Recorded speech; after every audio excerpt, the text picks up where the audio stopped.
de la mañana con 6 minutos. Este año el Premio Nobel de Economía se lo ganó el canadiense David Card, el estadounidense Joshua Angrist y el holandés Guido Imbens por usar experimentos naturales para responder a importantes preguntas de la sociedad. Por ejemplo, cómo entender la conexión entre las políticas económicas y otros eventos. Para hablar de la importancia de esto nos acompaña a esta hora de la mañana Marco Singer, director del MBA de la Universidad Católica. ¿Cómo estás, Marco? Muy buenos días y gracias por estar aquí con Pauta de Negocios.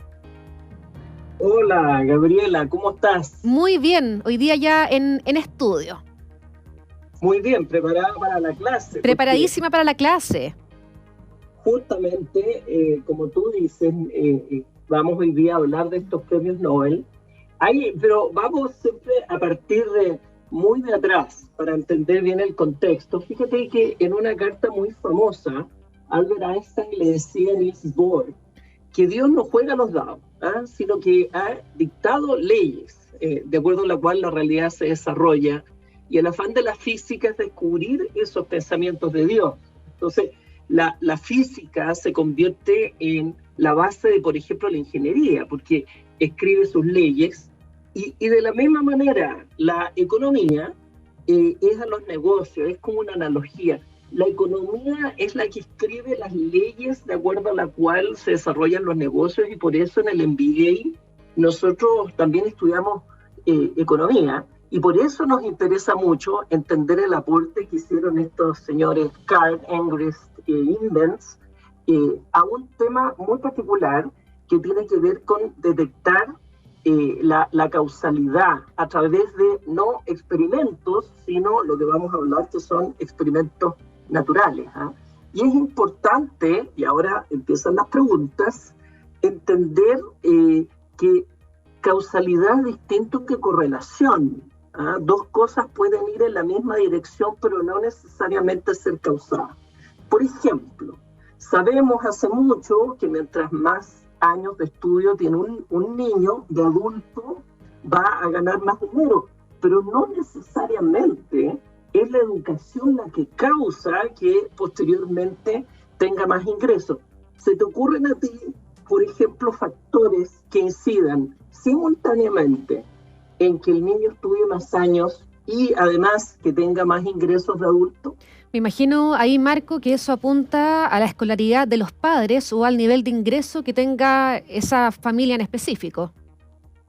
Claro, ahí hay un ejemplo, hay muchos otros. Puede haber un tema cultural, un tema de país.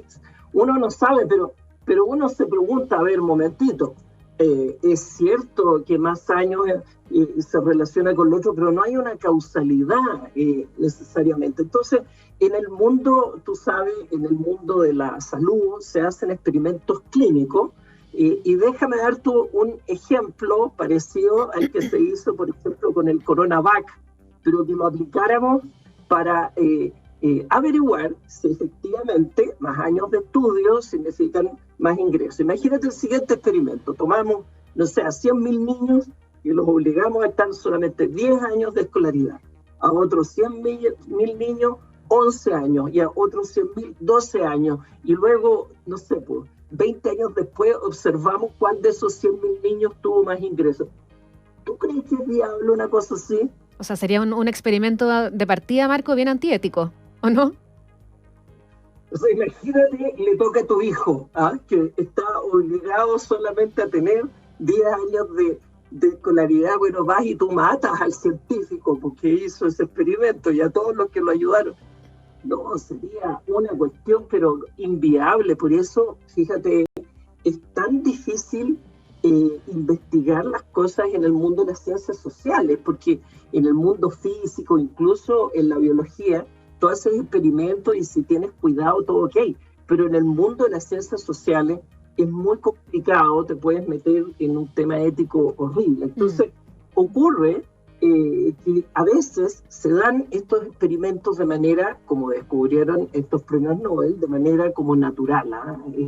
Y entonces hay una especie como de lotería que asigna a las personas a uno u otro grupo, y en este caso uno de nuestros Nobel descubrió que dependiendo de en qué mes nacía un niño, durante el año, que es evidentemente aleatorio, eso le permitía terminar menos años de estudio que otro niño que nacía más tarde o más temprano durante el año. Entonces aprovechó esa especie de lotería para descubrir que en realidad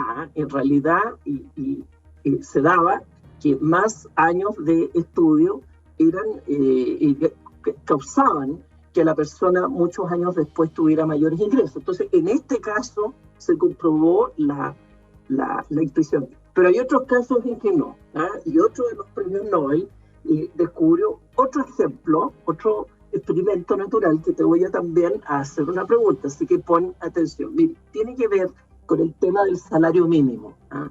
Y lo que descubren es que hay un experimento, comilla, de nuevo natural, en 1992, en que se subió el salario mínimo de New Jersey de 4,25 a 5,05 dólares la hora. Mientras que en el estado colindante, en Pensilvania, no pasó nada. Entonces tuviste una especie como de grupo de control, que es Pensilvania, y algo distinto pasa en New Jersey. Pero dime, ¿es un buen experimento eso? Imagínate, no sé, pues fueran estados muy distintos. Suponte en New Jersey pura high-tech. En cambio, Pensilvania es un estado pobre. ¿Serviría como experimento? Bueno, ahí el tema del salario mínimo sería irrelevante. Claro, pues exactamente. O sea, imagínate, no sé, que en Silicon Valley suben el salario mínimo. ¿Qué le puede importar a la gente? Pero no, fíjate, en este caso, y ahí está el aporte, argumentan que no, que son estados muy parecidos y que el salario mínimo es relevante, porque además lo consideran en los restaurantes tipo McDonald's, donde realmente el salario mínimo es principal.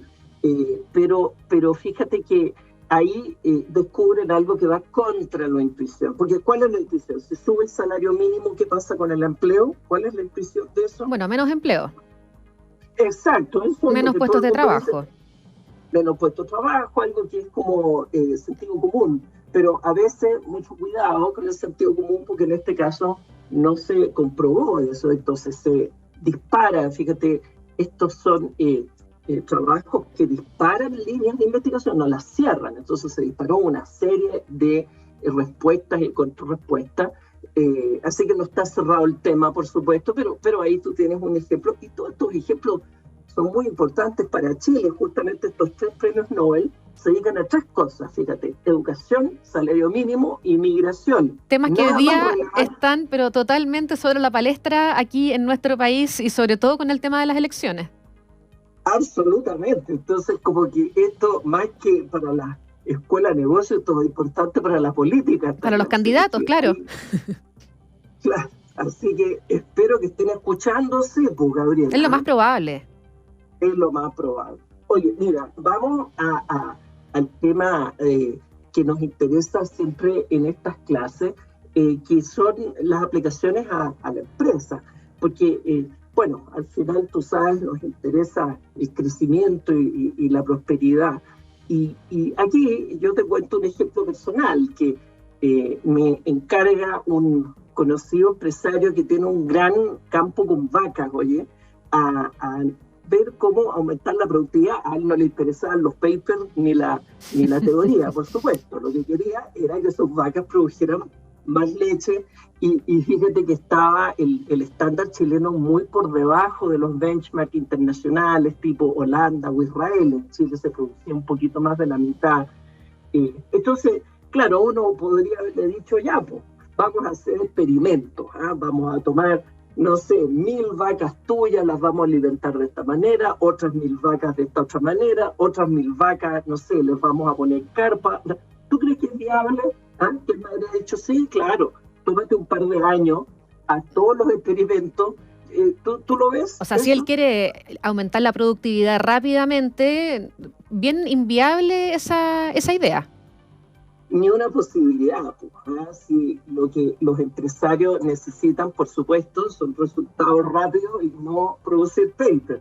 Entonces, hicimos técnicas más sencillas que la de estos premios Nobel. A ver, ¿cuáles fueron esas técnicas? Bueno, es tomar la data, igual que estos otros, que los premios Nobel, que ocupan la econometría, que es la estadística aplicada a los fenómenos económicos, y nosotros teníamos data porque sabíamos lo que produce cada vaca. Esa información sí está. Y cuando tú tienes data, empiezas a descubrir ciertos experimentos que se han dado de manera natural, nadie los persiguió, pero que tú puedes aprender. Y déjame darte un ejemplo que nosotros ahí descubrimos con la data y con estos modelos. Digo una cosa, ¿tú qué sabes de la leche? Esto mucha gente no lo sabe, pero la leche, ¿tú sabes que es un anticonceptivo natural? ¿Sabías? Claro que sí, yo tengo hijos y muchas veces los ginecólogos, luego de tener hijos, te dicen que si uno da leche exclusivamente puede ser un anticonceptivo. Exactamente, es una forma en que la naturaleza protege de que tú tengas demasiado rápido otro niño y abandones el que estás tú lactando. Entonces, dada ese conocimiento muy general, pero con la data de las vacas también lo concluimos, y entonces observamos que las vacas que son más productivas en leche tienden a preñarse menos. Entonces tienen menos hijas. Y como tienen menos hijas, fuimos descubriendo que con los años se reproducían más las vacas improductivas. Entonces ahí le recomendamos al empresario que las vacas menos productivas no las preñan. Las dejen sin reproducción, claro. Sí, qué pena por su maternidad, pero bueno. Pero si él buscaba productividad, lamentablemente iba a tener que tomar decisiones. Sí, así es la vida. Pero mira, estos 8 sí lo hicimos a favor de las vacas. Mira, descubrimos que hay algo que... No lo descubrimos estadísticamente. Hay una cosa que se llama las células somáticas, que son un indicador en la leche que la vaca probablemente está teniendo mastitis, que le duele, tú sabes, sí. Pero no dice la vaca me duele, por supuesto. Está empezando a tener mastitis, eso se ve en la leche, y también nos dimos cuenta que cuando había de esas células somáticas como indicio de mastitis subclínica, producían menos leche. Entonces la recomendación ahí fue preocuparse de la mastitis. Tratar la mastitis, claro. Claro, pero antes que se vea, o sea, la llamada subclínica, y de esa manera la vaca sufre menos, evidentemente. Y así, un montón de cosas, oye, que tú puedes ir viendo el efecto del frío. Descubrimos que el frío, cuando las vacas pasan frío, también producen menos. Entonces, también hay que tratarlas bien, no solo por motivos animalísticos, sino también porque vacas más felices, esto es verdad, vacas más felices son más productivas. ¿Y te puedo preguntar yo a ti, Marco, en qué terminó este análisis de las vacas? ¿Perdón? Te puedo preguntar cómo terminó este análisis sobre las vacas. Mira, este era un empresario bien power, entonces implementó todo lo que hicimos, protegió a las vacas del frío, en el invierno, del calor, en el verano, que también tenía un mal efecto, ponían aspersores de agua, trajo a un experto norteamericano para el tema de la mastitis. Mira, hizo todo. Él ha aumentado espectacularmente por eso y otros motivos su productividad. Si la ciencia paga, oye, hay que tener paciencia, como dice la palabra, pero funciona. Así que estas cosas que hacen los premios Nobel, más temprano que tarde, nos sirven a todos. Claro que sí, y tal como lo estamos conversando hoy día con Marco Singer, estos experimentos naturales que responden en muchas oportunidades importantes preguntas de la sociedad, como lo que estamos hablando hoy día sobre las vacas o el sueldo mínimo. Exactamente, así que hay que estudiar mucho, como decía Gandhi, hay que estudiar como si uno fuera a vivir para siempre. Marco Singer, lamentablemente ya estamos en la hora y como siempre un agrado conversar contigo. Ya pues, encantado, te sacaste un 7. Me saqué un 7, es que estudié mucho. Mucho, nos vemos en la próxima clase entonces. Nos vemos, muy buenos días. Ya, chao. Escuchas